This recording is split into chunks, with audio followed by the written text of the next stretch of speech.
২০০৩-০৪ অর্থবছরে সরিষাবাড়ী সুয়াকোর হুদুর মোড় শাহজাদা হাট এলাকায় ঝিনাই নদীর ওপর ২০০ মিটার ঝাড়কাটা ব্রিজ নির্মাণের উদ্যোগ নেয় এলজিইডি।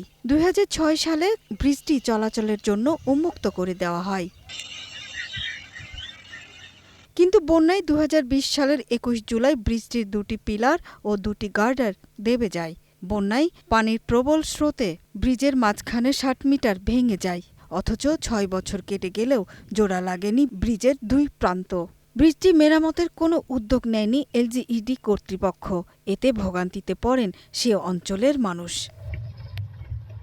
স্থানীয়রা জানান, ব্রিজটি মেরামত না হওয়ায় বর্ষা মৌসুমে নৌকা আর শুষ্ক মৌসুমে স্বেচ্ছাশ্রমে নির্মাণ করা কাঠের সাঁকোই চলাচলের একমাত্র ভরসা।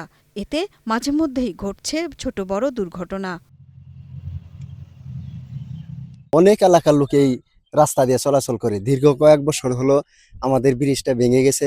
নৌকাও সময় থাকে না, ব্রিজটা থাকলে আমরা সারা শহর গাড়িতে আমরা যাতায়াত করতাম না। তাদের অভিযোগ, অসাধু ব্যক্তিরা ব্রিজের কাছে নদী থেকে বালু তোলার ফলেই ব্রিজটি ভেঙে যায়।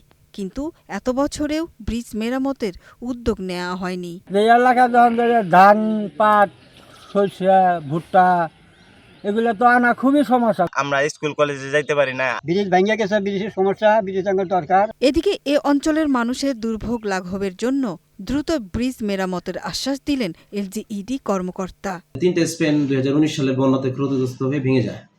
তো এই ব্রিজটি আমাদের মেরামত করার জন্য ইতিমধ্যে আমরা আমাদের বিভিন্ন প্রকল্পে আমরা প্রস্তাব প্রেরণ করেছি। আমরা এখানে বরাদ্দ পেলে আশা করছি যে এটা দ্রুত গতিতে সমাধান করা সম্ভব হবে। শুধু আশ্বাসের বাণী নয়, কার্যকর পদক্ষেপ দেখতে চান ভুক্তভোগীরা। সুরাইয়া অনু, গ্রিন নিউজ ডেস্ক।